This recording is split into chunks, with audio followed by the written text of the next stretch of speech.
दोस्तों नमस्कार। मैं ना सुनांचली कथा कहानी और उपन्यास के संग के साथ पुनः हाजिर हूँ। दोस्तों आज मैं प्रारंभ कर रहा हूँ एक नया उपन्यास जिसका नाम है कितने पाकिस्तान, जिसे लिखा है कमलेश्वर ने। दोस्तों मैं यहाँ ये बताते चलूँ कि कितने पाकिस्तान साहित्य अकादमी द्वारा पुरस्कृत उपन्यास है। आइए सबसे पहले सुनते हैं कि कमलेश्वर जी इस उपन्यास के बारे में क्या कहते हैं। यह उपन्यास मन के भीतर लगातार चलने वाली एक जिरह का नतीजा है। दशकों तक सभी कुछ चलता रहा। मैं कहानियां और कॉलम लिखता रहा, नौकरियां करता और छोड़ता रहा। टीवी के लिए कश्मीर के आतंकवाद और अयोध्या की बाबरी मस्जिद विवाद पर दसियों फिल्में बनाता रहा। सामाजिक हालात ने कचोटा तो शालिनी अग्निकांड पर जलता सवाल और कानपुर की बहनों के आत्महत्याकांड पर बंद फाइल जैसे कार्यक्रम बनाने में उलझा रहा। इसी बीच एकाध फिल्में भी लिखी। चंद्रकांता, युग, बेताल, विराट जैसे लंबे धारावाहिकों के लेखन में भी लगा रहा। इसी बीच भारतीय कृषि के इतिहास पर एक लंबा श्रृंखलाबद्ध धारावाहिक लिखने का मौका मिला। कई सभ्यताओं के इतिहास और विकास की कथा को पढ़ते पढ़ते चश्मे का नंबर बदला। एक एक घंटे की 27 कड़ियों को लिखते लिखते बार बार दिमाग और आदिकाल और आर्यों के आगमन को लेकर सोचता रहा। बुद्धि और मन का सच मोहनजोदड़ो हड़प्पा सभ्यता और आर्यों के बीच स्थापित किए गए संघर्ष सिद्धांत को स्वीकार करने से विद्रोह करता रहा। उस एपिसोड को मैंने कई बार लिखा। एक बार तो मैंने ऊब कर काम निपटाने की नीयत से पश्चिमी विद्वानों के आर्य आक्रमण के सिद्धांत को स्वीकार करके वह अंश लिख डाला। फिर लोकमान्य तिलक की इस थ्योरी और उद्भावना से भी उलझता रहा कि आर्य भारत के मूल निवासी थे। मैंने इस उद्भावना को लेकर वह अंश फिर लिखा। लिखने के बाद भी मन निर्भ्रांत नहीं हुआ। लगा यही कि यह बात भी रचना के संभावित सत्य तक नहीं पहुंचती। सच को यदि पहले से सोचकर मान्य बना लिया जाए तो यह सत्याभास तो दे सकता है, पर आंतरिक सहमति तक नहीं पहुंचाता। शायद तब रचना अपने संभावित सत्य को खुद तलाशती है। उसी तलाश ने मुझे यह बताया कि आर्यों के आक्रामक होने के कोई कारण नहीं थे। वे आक्रांता नहीं थे। वे आर्य आदिम कृषि से परिचित खानाबदोश कबीले थे जो सहनशील प्रकृति और सृजन गर्भा धरती की तलाश में निकले थे। सिंधु घाटी में सहनशीला प्रकृति तो थी ही, सृजन गर्भा धरती की भी कमी नहीं थी, इसलिए आक्रमण या युद्ध की जरूरत नहीं थी। आर्य आए और इधर उधर बस गए होंगे। वेदों में असुरों और युद्धों की जो अनुगूंज मिलती है वह निश्चय ही सत्ता, समाज, वैभव और जीवन पद्धति के स्थिरीकरण के बाद की उपरांतिक गाथा है। दुनिया की सभ्यताओं के इतिहास में किसी आक्रांता जाति समुदाय ने वेदों जैसे रचनात्मक ग्रंथों के लिखे जाने का कोई प्रमाण नहीं दिया है। ऐसे ग्रंथ शांति, धीरज और आस्था के दौर में ही लिखे जा सकते हैं, युद्धों के दौर में कभी नहीं। रचना के संभावित सत्य ने मुझे सांत्वना दी, तब कृषि कथा का लेखन हो सका। इन और ऐसी तमाम रचनाओं, विचारों, इतिहास की सैकड़ों सृजनात्मक दस्तकों और व्यवधानों के बीच रुक रुक कर कितने पाकिस्तान का लिखा जाना चलता रहा। उन तमाम विधाओं की तकनीकी सृजनात्मकता का लाभ भी मुझे मिलता रहा। शब्द स्फीति पर अंकुश लगा रहा। इसे मैंने मई सन 1990 में लिखना शुरू किया था। घने जंगल के बीच देहरादून के झाझरा वन विश्राम गृह में सुबात पंत ने व्यवस्था करवा दी थी। रसद वगैरह नीचे से लानी पड़ती थी। गायत्री साथी थी। साथ में हम अपने 4 बरस के नाती अनंत को भी ले गए थे। एक कुत्ता वहाँ आता था, उससे अनंत ने दोस्ती कर ली थी। उसका नाम मोती रख लिया था। कभी कभी वहाँ बहुरंगी जंगली मुर्गे भी आते थे। अनंत उन्हें देखने के लिए दूर तक चला जाता था।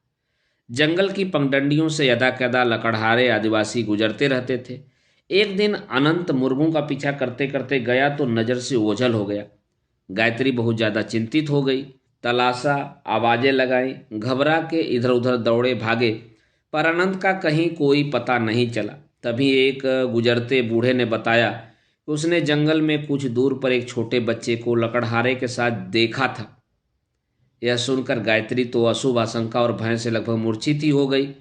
आदिम कबीलों की नरबली वाली परंपरा की पठित जानकारी ने गायत्री को त्रस्त कर दिया था।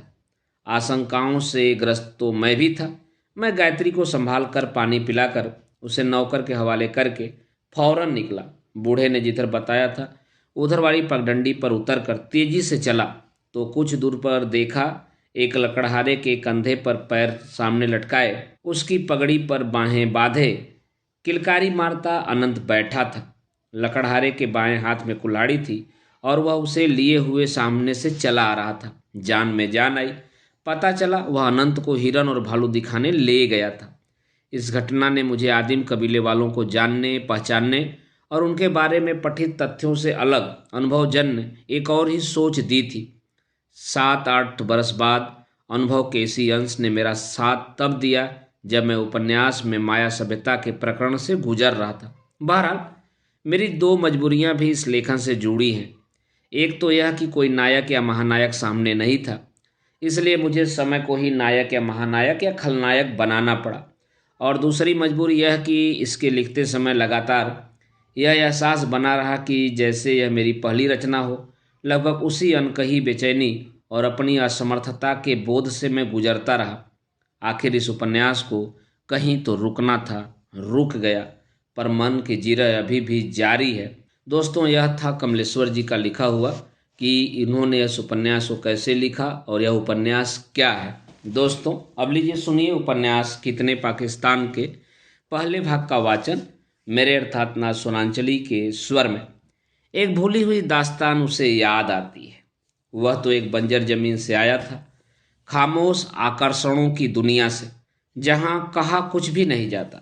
मन ही मन में कुछ अरमान करवटें लेते हैं, अनबुझी इच्छाएं आती और चली जाती हैं, और कस्बाई सपने छतों पर फैले कपड़ों की तरह धूप उतरते ही बटोर लिए जाते हैं। कुछ अनकहे धुंधले से अक्स स्मृतियों में उलझे रह जाते हैं, जो न घटते हैं न बढ़ते हैं, बस पानी के दाग की तरह वजूद के लिबास पर नक्श हो जाते हैं।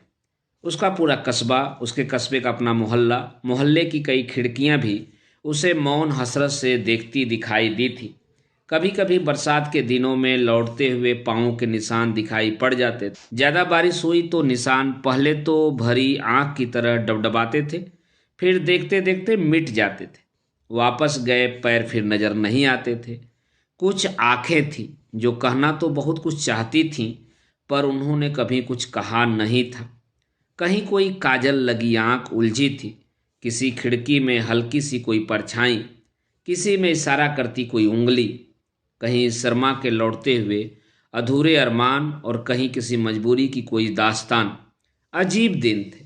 नीम के झरते हुए फूलों के दिन, कनेर में आती पीली कलियों के दिन, न बीतने वाली दोपहरियों के दिन, और फिर एक के बाद एक लगातार बीतते हुए दिशाहीन दिन। उन दिनों भविष्य कहीं था ही नहीं, एक व्यर्थ वर्तमान था जो बस चलता जाता था। यह आज़ादी से ठीक पहले का दौर था। रेलगाड़ियों में आरक्षण की सुविधा और सिस्टम नहीं था। अब उसे याद नहीं। विद्या शायद साइंस में थी, पर छुट्टियां साथ साथ होती थी, इसलिए वे इलाहाबाद स्टेशन पर मिल ही जाते थे। विद्या फतेहगढ़ की थी। तीज त्यौहार और फिर गर्मियों की छुट्टियां। अपने अपने घर जाने के लिए एक आध बार तो उससे ऐसे ही मुलाकात हुई। फिर जब भी कोई छुट्टी आती तो स्टेशन पर एक दूसरे का इंतजार करने लगे। न मालूम यह कैसा लगाव था कि प्लेटफार्म पर एक तब तक रुका रहता था जब तक कि दूसरा आ नहीं जाता था। अनकहे तरीके से यह तय हो गया कि छुट्टी वाले दिन की सुबह पहली पैसेंजर गाड़ी से ही सफ़र किया जाएगा। उन दिनों भी कुछ तेज एक्सप्रेस गाड़ियां चलती थीं, पर उन्हें पैसेंजर ही पसंद थी। वह धीरे धीरे चलती और हर स्टेशन पर रुकती थी। उन दोनों को साथ साथ सफ़र करते छोटे छोटे स्टेशनों के नाम रट गए थे। अब बमरौली आएगा, अब मनौरी, अब सैयद सरावां, और फिर भरवारी और सिराथू, उसके बाद फतेहपुर, और फिर कानपुर। स्टेशनों के नाम वे साथ साथ पढ़ते थे, और किस स्टेशन पर कितनी जल क्षमता वाली टंकी विशाल कुकुरमुत्ते की तरह खड़ी है यह भी उन्हें याद हो गया था। इंजन किस स्टेशन पर पानी लेगा यह भी उन्हें पता था। कुछ ऐसा भी था जो दोनों को एक साथ व्यापता था। उनके मन की अनकही इच्छाओं के पल एकाएक एक साथ जुड़ जाते थे। अब यही जैसे भरवारी स्टेशन के समोसे, अभी विद्या कहने को ही होती थी कि वह बोल पड़ता था, खट्टी चटनी, या फिर फतेहपुर की दही की पकौड़ियों पर मीठी चटनी। कभी कभी वह भागते पेड़ों में से किसी एक को सहसा एक साथ देखते थे। फिर कुछ स्टेशनों का साथ और चाहते तो दोनों नहीं थे, पर कानपुर आ ही जाता था। विद्या वहीं उतरकर फतेहगढ़ वाली गाड़ी बदलती थी। कानपुर से उसे छोटी लाइन पकड़नी होती थी, जिसका प्लेटफार्म आखिरी था। बीच में बड़ी लाइन के कई प्लेटफार्म थे। उन दिनों टाटा और बाय बाय नहीं होता था। फ्लाइंग किस तो था ही नहीं। खामोशी की गहराई ही शायद लगाव का पैमाना था। विद्या चुपचाप उतरती थी। वह उसका झोला या टीन का छोटा बक्सा या किताबों का बस्ता उठाकर थमा देने में मदद कर देता था। उन दिनों लेट होने पर गाड़ियां भी एक दूसरे का इंतजार कर लेती थी। विद्या अच्छा कहकर पुल पर चढ़कर अपनी गाड़ी वाले प्लेटफार्म पर चली जाती थी। वह उसे छोड़ने या विदा देने नहीं जाता था, क्योंकि तब तक उसकी मेन लाइन की गाड़ी छूट सकती थी। कानपुर से उसका सफ़र सिकोहाबाद जंक्शन तक जारी रहता था, जहां से वह ब्रांच लाइन की गाड़ी पकड़कर अपने मैनपुरी पहुंचा करता था, माँ के पास। सिकोहाबाद से मैनपुरी तक के 3 स्टेशनों के नाम तो उसे याद थे, पर कहाँ किस स्टेशन पर पानी की टंकी थी और छोटे से सफ़र में कौन से पेड़ साथ दौड़ते थे, वे उसे याद नहीं थे। विद्या भी सफ़र में साथ होती तो शायद उसे वे पेड़ याद रहते। छुट्टियों से लौटने का दिन और इलाहाबाद तक जाने वाली पैसेंजर गाड़ी भी अनकहे तरीके से तय हो गई थी। वह लौटते समय कानपुर तक मेन लाइन की गाड़ी से आता था, लेकिन कानपुर से पैसेंजर ही पकड़ता था। छोटी लाइन से आकर विद्या उसे प्रतीक्षा करती मिलती थी। मिलना, प्रतीक्षा और साथ साथ सफ़र करना, यह 2 साल चलता रहा। फिर वह वर्ष भी आया। गर्मी की लंबी छुट्टियां हुईं। वहीं इलाहाबाद स्टेशन, वहीं पैसेंजर गाड़ी। लेकिन इस बार स्टेशनों का नज़ारा कुछ बदला हुआ था। गाड़ी में चढ़ने वाले मुसाफिर औसत से ज़्यादा खामोश थे। सैयद सरावा स्टेशन पर सब स्टेशनों से ज़्यादा भीड़ मिली। सफ़र में ज़्यादातर मर्द ही मिलते थे, पर इस बार उनके साथ औरतें और बच्चे भी थे। टीन के बक्सों, बोरों, गठरियों, पोटलियों वाला सामान भी ज़रूरत से ज़्यादा था। गाड़ी छूटी तो प्लेटफार्म पर रुककर कोई खुदा हाफिज कहकर विदा करने वाला नहीं था। मुसाफिरों में चलती आपसी बातचीत के दौरान पता चला था कि वे किसान खानदान पहले अलीगढ़ जा रहे थे, वहां से पाकिस्तान चले जाएंगे। आखिर कानपुर स्टेशन का यार्ड गुजरने लगा। गाड़ी की रफ्तार धीमी पड़ने लगी। विद्या को तो यहीं उतरना था। प्लेटफार्म आया, विद्या उतरी। हमेशा की तरह उतरकर उसने विद्या को सामान थमाया। तब विद्या ने इतना ही कहा था, शायद आगे की पढ़ाई के लिए मैं अगले वर्ष न आ सकूं। क्यों? घर वाले यही चाहते हैं। यह एक सहज सूचना थी, जिससे दोनों ने ही कुछ असहज महसूस किया था। उनके बीच अलिखित और अव्यक्त भावनाओं का रिश्ता तो शायद बहुत गहरा था, परंतु कहीं कुछ ऐसा नहीं था जो उन्हें कोई उत्तर मांगने के लिए विवश करे। आखिर छोटी लाइन की अपनी गाड़ी पकड़ने के लिए वह पुल पर चढ़ने लगी। विद्या की गाड़ी छूटने का समय हो रहा था और उसकी गाड़ी भी छूटने को थी। और बस तब इस दास्तान में इतना ही हुआ कि पुल पर पहुंचकर अपने प्लेटफार्म की तरफ मुड़ने से पहले विद्या ने अपना रुमाल ऊपर से गिराया था। उसकी गाड़ी उसी समय आखिरी सीटी देकर खिसकने लगी थी। उसका डिब्बा भी काफ़ी आगे था। उसने रुमाल को गिरते हुए देखा था। उसके लिए वह अटका भी था, पर प्लेटफार्म छोड़ती गाड़ी को वह नहीं छोड़ पाया था। सफ़र तो सफ़र था, और फिर डिब्बे में उसका झोला लावारिस पड़ा था, जिसमें उसकी किताबें, कापियां और कलमें थीं। विद्या का रुमाल तो वह नहीं उठा पाया, पर अपने सफ़र को भी वह नहीं तोड़ पाया। चलती गाड़ी में वह चढ़ा और अपनी जगह आकर बैठ गया। आगे का सफ़र जारी था, उसका भी और उन मुसाफिरों का भी जो अलीगढ़ होते हुए पाकिस्तान जा रहे थे।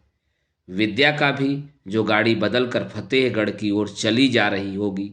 बैठे बैठे वह यही सोचता रहा कि अगले साल अब विद्या नहीं आएगी। इसका सीधा मतलब यही है कि उसके घर वालों ने कहीं उसका रिश्ता तय तो कर दिया होगा और इन्हीं गर्मियों में उसकी शादी हो जाएगी। सिकोहाबाद जंक्शन आया तो वह उतर पड़ा। उसे मैनपुरी वाली गाड़ी पकड़नी थी। पाकिस्तान जाने वाले मुसाफिरों का सफ़र अलीगढ़ की तरफ जारी था। उन गर्मियों के बाद फिर विद्या उसे नहीं मिली। पता नहीं वह कहाँ किस सफ़र पर निकल गई। बस इतना ज़रूर हुआ कि ज़िंदगी के इस लंबे सफ़र में जब भी वह कानपुर स्टेशन से गुजरा तो वह रुमाल हमेशा उसे गिरता हुआ दिखाई देता रहा। दिखाई ही नहीं देता था, वह रुमाल सचमुच गिरता रहा, वह रुमाल आज भी गिरता है। फिर कई वर्षों बाद जब वह कई नौकरियों और कई शहरों को छोड़ता हुआ शहर बंबई में टिक कर काम करने लगा, तो उसे एक अजीब सा रहस्य भरा खत मिला। उसका लिफाफा खुद अपने सफ़र की कहानी बता रहा। वह उसके पिछले कई पतों से रीडायरेक्ट होकर उस तक पहुंच ही गया था। उसने कई बार कटे हुए पते को देखा था, सिर्फ उसका नाम ज्यों का त्यों था। मेहरबान हाथों ने अलग अलग लिखावट में उसका नया पता दर्ज किया था। तब उसे लगा था कि खत अगर मन से भेजा जाए तो कई जन्मों के बाद भी पहुंचाने वाले तक पहुंच ही जाता है। 5 पतों से लौटे हुए लिफाफे को उसने बहुत एहतियात से खोला था। मजमून पढ़ा तो रहस्य बहुत गहरा था। लिखा था, अदीबे आलिया, किसी को दे के दिल कोई नवासंजे फूंगा क्यों न हो जब दिल ही सीने में, तो फिर मुंह में जुबां क्यों हो। किया गमख्वार ने रुसवा लगे आग इस मोहब्बत को, न लाए ताब जो गम की वो मेरा राजदां क्यों हो। वफा कैसी कहाँ का इश्क जब सर फोड़ना ठहरा, तो फिर ए संगे दिल तेरा ही संगे आस्था क्यों हो। खुदा हाफिज। खत में कोई नाम नहीं था, पता भी नहीं था। उसे खत के संबोधन ने ही चौंकाया था। एकाएक उसका ध्यान विद्या की ओर गया था। मजमून में बात की जो अनुगूंज थी वह उसकी ही हो सकती थी। और फिर अदीबे आलिया वाला संबोधन, शायद वह उसकी जिंदगी की खोज खबर लेती रही हो। अंदाज से उसने पहला पता लिखा हो कि शायद खत पहुंच जाए। फिर तो पते मेहरबानों ने बदले थे। लेकिन सबसे ज़्यादा हैरत में डालने वाली बात तो यह थी कि विद्या तो साइंस की विद्यार्थी थी। उसे हिंदी तो फिर भी आती थी, लेकिन उर्दू का तो एक हर्फ भी नहीं आता था। और फिर अंत में खुदा हाफिज, नहीं नहीं, यह विद्या की तो नहीं हो सकती थी। या और कोई भी हो, विद्या नहीं हो सकती थी। और तब यह दास्तान और भी ज़्यादा रहस्यमयी बन गई थी। आश्चर्यजनक और अजीबोगरीब हुआ यह था कि दोस्तों, यहीं पर इस उपन्यास का पहला भाग समाप्त होता है। अब आइए सुनते हैं उपन्यास कितने पाकिस्तान के दूसरे भाग का वाचन मेरे अर्थात ना सुनांचली के स्वर में, और सुनते हैं कि वाकई में हुआ क्या। हुआ यह था नहीं सर, पहले यह सुनिए कि हुआ क्या है। उसने चौंक कर आवाज की तरफ देखा था। उसका 1 में 3 सहायक स्टेनो और अर्दली महमूद उसके सामने खड़ा था। उसके हाथ में टेलीप्रिंटर से आई खबरों के कुछ खुरदुरे कागजों के टुकड़े थे। क्या हुआ है, उसने पूछा। महमूद ने खबरें उसके सामने रख दी। खबरों पर नजर डालते उसने शीशे की दीवार के बाहर देखा। हाल में लंबे डेस्क के इर्द गिर्द शाम की शिफ्ट के सारे पत्रकार तेज तर्रार बातों में उलझे हुए थे, और दोनों समाचार संपादक तेजी से उसके केबिन की ओर चले आ रहे थे। पहला सिटी एडिशन मशीन पर जाने वाला था। बेसमेंट में मशीनों के चलने की हल्की थरथराहट वह महसूस कर रहा था। तब तक दोनों न्यूज एडिटर उसके केबिन में आ गए। सर, इस वक्त तो आपके फ्रंट पेज एडिटोरियल की ज़रूरत है। अभी आप डिटेक्ट कर दें सर तो पहले एडिशन में चला जाएगा। ज़रूरी भी है। ठीक है, कंप्यूटर रूम में बोल दो तैयार रहें। एक प्याला काफ़ी ले आओ, उसने कहा तो महमूद हुक्म बजाने चला गया। उसने बजर देकर उसे वापस बुलाया। फिर उसने जल्दी जल्दी डिस्पैचेज पढ़े। वही फिर हुआ था सन 1948, 1965 और 1972 की तरह। कारगिल के इलाके में घुसपैठियों के नाम पर फिर पाकिस्तानी फौजियों ने अघोषित आक्रमण कर दिया है। लद्दाख में कारगिल, बटाली, द्रास, मस्को, तुर्तक, जोजिला, काक्सर, चिल्डियाल, घोग, होतापाल क्षेत्र की नियंत्रण रेखा को तोड़कर पाकिस्तानी फौजियों ने कई कई मील अंदर तक अपने अड्डे और बंकर बना लिए हैं। वैसे पाकिस्तान के फौजी अफसरों का कहना है कि वे घुसपैठिए इस्लामी मुजाहिदीन हैं, लेकिन असलियत यही है कि मुजाहिदीनों के वेश में वे पाकिस्तानी फौजी हैं। इतना ही नहीं सर, समाचार संपादक ने कहा, पाकिस्तानियों ने सन 1972 के संधि पत्र का भी उल्लंघन किया है। इसी साल मित्रता, भाईचारे और व्यापार के लिए की गई लाहौर घोषणा की पीठ में छुरा भोग दिया है। फौजों का मूवमेंट तो प्रधानमंत्री की लाहौर यात्रा से बहुत पहले ही शुरू हो चुका है, लेकिन दुश्मन ऊंची पहाड़ियों पर काबिज हो चुका है। इसलिए अपनी जान माल का बहुत नुकसान हुआ है। तो नजम सेठी से फ़ोन मिलाओ। नजम सेठी? हाँ हाँ, Najam Sethi, editor, Friday Times, Lahore, Pakistan. मुंह क्या देख रहे हो? क्या तुम्हें इतना भी पता नहीं है कि लाहौर पाकिस्तान में है? जी वह तो है, लेकिन सर, नजम सेठी इसमें क्या करेंगे?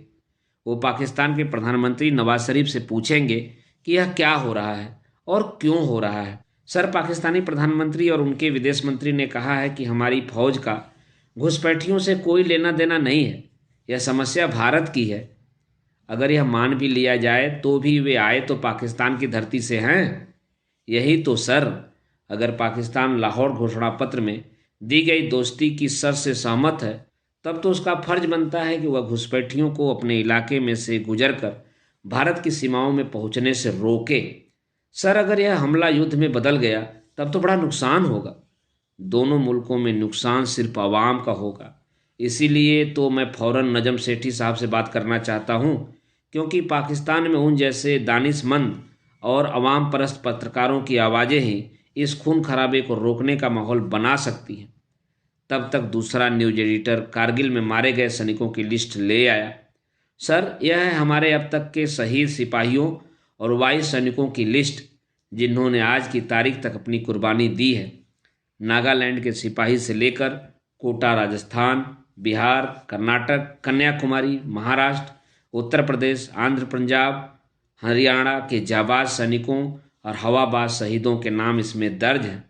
अर्दली, उसने आवाज़ लगाई। यस सर, महमूद ने हाजिरी दी। डिक्टेशन लो, लिखो। प्रिय प्रधानमंत्री और रक्षा मंत्री जी, दोस्तों अभी आप सुन रहे थे उपन्यास कितने पाकिस्तान के भाग 2 का वाचन। अब लीजिए सुनिए उपन्यास कितने पाकिस्तान के तीसरे भाग का वाचन मेरे अर्थात ना सुनांचली के स्वर में। प्रिय प्रधानमंत्री और रक्षा मंत्री जी, आप दोनों के नाम हम यह खुला खत बहुत भारी दिल और अफसोस के साथ लिख रहे हैं।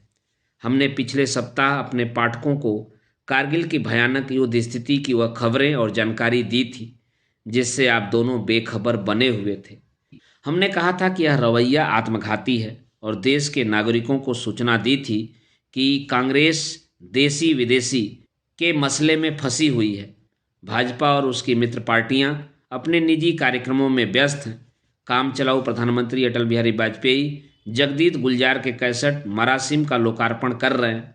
अखबार वर्ल्ड कप की खबरों से भरे हैं। जो सूचनाएं देश को तत्काल मिलनी चाहिए उसके सूत्रों को संभालने वाले सूचना प्रसारण मंत्री प्रमोद महाजन प्रसार भारती को समाप्त करने की मुहिम में मशगूल हैं। विदेश मंत्री जसवंत सिंह कारगिल सीमा पर चल रही विदेशी गोलाबारी से बेखबर मध्य एशिया के देशों से मैत्री संबंध बनाने में व्यस्त हैं। और हमारे रक्षा मंत्री जॉर्ज फर्नांडीज यूगोस्लाविया पर हो रहे नाटो अमेरिकी हमलों पर अंतर्राष्ट्रीय सम्मेलन कर रहे हैं। कोई भी पार्टी नेता या राजनेता देश की उत्तरी सीमा पर चल रहे इस विस्फोटक युद्ध पर न तो चिंता व्यक्त कर रहा है और न कोई बयान दे रहा है, जबकि उत्तरी सीमांत पर करगिल द्रास के इलाके में पाकिस्तानी तोपें पिछले पखवाड़े से अपने बारूदी बयान लगातार दर्ज कर रही हैं। घुसपैठियों को नियंत्रण रेखा के उस पार खदेड़ने का काम तब ही किया जा सकता है जब देश की सत्ता सरकार अपना राजनीतिक फैसला घोषित करे। यह लापरवाही हमें भारी पड़ सकती है। तो प्रधानमंत्री जी, यह चेतावनी छपने के बाद आपके सलाहकार श्री ब्रजेश मिश्र जी का चेहरा स्टार न्यूज में पहली बार दिखाई दिया और बातों के अलावा उनके बयान में यह भी निहित था कि करगिल द्रास बटाली क्षेत्र में आतंकी घुसपैठियों की मौजूदगी को लेकर सरकार का खुफिया तंत्र निष्क्रिय था।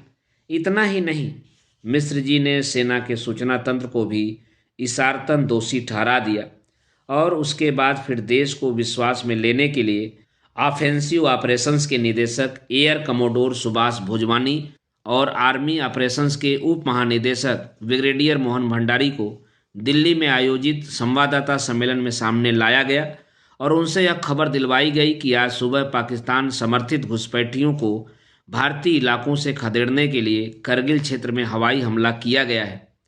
साथ ही भारत ने चेतावनी दी कि इस कार्रवाई में यदि पाकिस्तान ने हस्तक्षेप किया तो भारतीय सेना उचित उत्तर देगी। दोनों सैनिक अधिकारियों ने यह भी बताया कि हवाई अभियान के परिणाम स्वरूप घुसपैठियों को चारों तरफ से घेर लिया गया है। उन्हें हासिल होने वाली किसी भी तरह की यानी राशन, गोला बारूद, घायलों के लिए दवाओं आदि की आपूर्ति रोक दी गई है। भागने के उनके रास्ते भी बंद कर दिए गए हैं। यह सब जानकारी सेना के गुप्तचर सूत्रों के हवाले से दी गई है। यह भी बताया गया है कि 160 पाकिस्तानी घुसपैठिए मार गिराए गए हैं। तो प्रधानमंत्री जी, यह तो आपके नैतिक पतन की पराकाष्ठा है कि जब आपकी सरकार गिराई गई थी तो दूसरे ही दिन आप देश की जनता को संदेश देने के लिए दूरदर्शन पर मौजूद थे। लेकिन जब उत्तरी सीमांत पर स्क्वाड्रन लीडर अजय कुमार आहूजा मारा गया, फ्लाइट लेफ्टिनेंट नचिकेता अपनी जान को खतरे में डालकर क्षतिग्रस्त जहाज से कूदा, जब कारगिल क्षेत्र में ही वायुसेना का हेलीकॉप्टर क्षतिग्रस्त हुआ और चालक दल के 4 सदस्य मारे गए, साथ ही सरकारी आंकड़ों की विश्वसनीयता संदिग्ध होने के बावजूद यह बताया गया है कि हमारी सेना के 29 जवान मारे गए हैं, 128 घायल हैं तथा 12 लापता हैं, तब इस देश को विश्वास में लेने के लिए और उसके संकट और दुख में शामिल होने के लिए आपको दूरदर्शन पर आने की जरूरत महसूस नहीं हुई। यह संवेदनहीनता की इंतहा है। और आपके यह रक्षा मंत्री जॉर्ज फर्नांडीज तो उल जलूल बयान देने के विशेषज्ञ बन चुके हैं। पोखरण परमाणु विस्फोटों को उचित ठहराते हुए उन्होंने चीन को दुश्मन नंबर 1 घोषित करने में देरी नहीं की थी और अपनी गुप्तचर सूचनाओं का हवाला देते हुए उन्होंने यहाँ तक कह डाला था कि चीन ने भारत के विरुद्ध तिब्बत में परमाणु मिसाइलें तैनात कर रखी हैं। लेकिन इस बार उनकी गुप्तचर एजेंसी उन्हें करगिल क्षेत्र में घुसकर जम जाने वाले पाकिस्तान समर्थित घुसपैठियों की जानकारी नहीं दे सकी, जो तब से वहां पहुंच चुके थे जब से उत्तरी सीमांत के पहाड़ों की बर्फ पिघली है। और ऊपर से तुर्रा यह है कि रक्षा मंत्री ने अपने बेहुदे और दायित्व विहीन बयान से यहाँ तक कह डाला है कि इस घुसपैठ में पाकिस्तान के प्रधानमंत्री और पाकिस्तान सेना के गुप्तचर संगठन आईएसआई का हाथ नहीं है। यह घुसपैठ पाकिस्तानी सेना की करतूत है। भारत के रक्षा मंत्री को मालूम होना चाहिए कि यह एक हास्यास्पद बयान है, बल्कि लगता तो यह है कि माननीय रक्षा मंत्री की औसत चेतना और समझ कुंद हो चुकी है।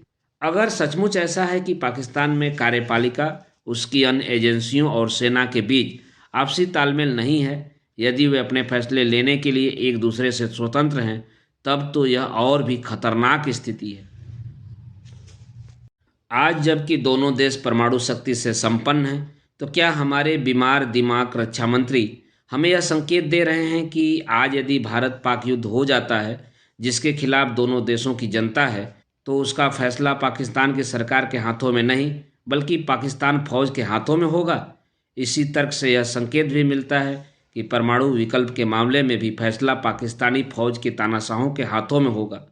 जनता द्वारा 2/3 बहुमत से चुनी गई नवाज शरीफ सरकार की पाकिस्तानी सरकार के हाथों में नहीं।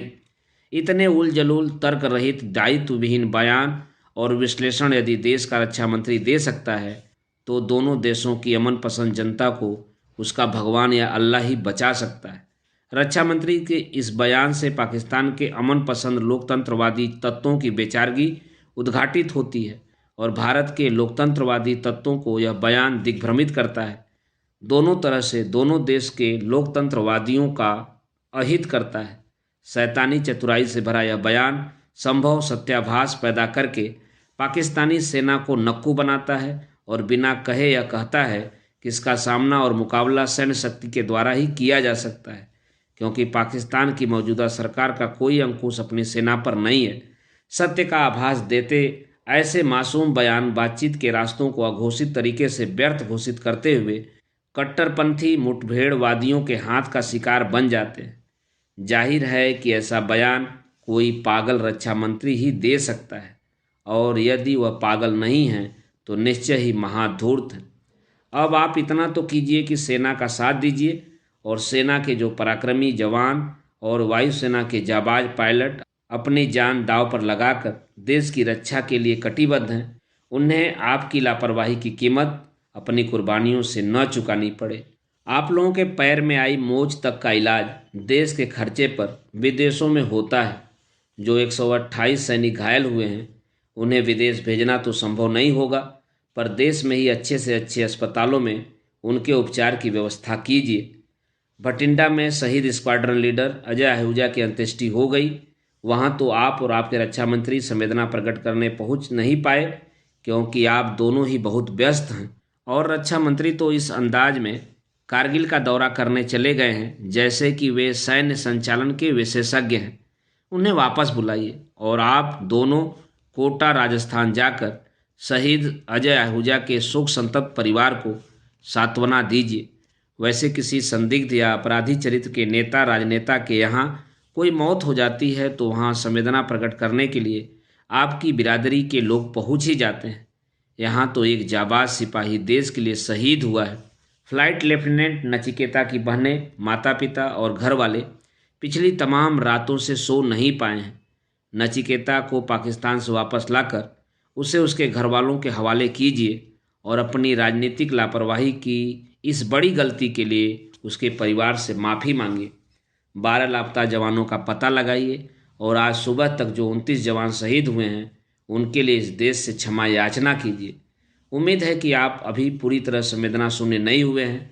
सत्ता प्रेम के चलते लापरवाही बरतने का जो जघन्य अपराध आपसे हुआ है उसके लिए आप इतना तो कर ही सकते हैं।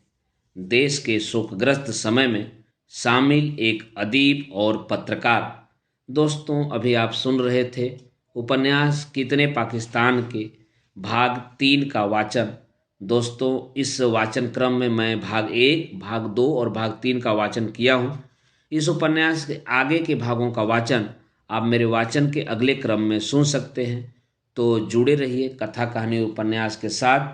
धन्यवाद। नमस्कार।